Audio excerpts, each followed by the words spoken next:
Today, we're making green chili scrambled eggs. I bought 4 green chilies and 4 eggs at the market. It cost me 5.6 yuan in total, just enough to make one dish. First, wash the green chilies and cut them into pieces diagonally. Crack the eggs into a bowl. Add salt and pepper for flavor. Add water starch for tenderness.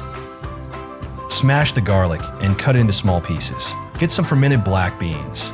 Pour the eggs into the pan when the oil is smoking. High heat helps the eggs puff up quickly.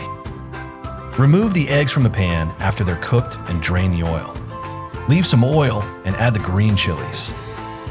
Turn down the heat. Stir fry them by pressing down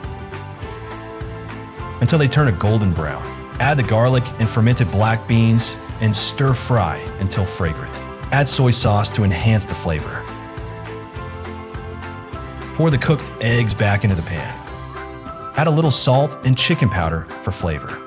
Stir fry briefly so the flavors blend together. Finally, add a little sesame oil to add flavor. Stir fry for a few more seconds.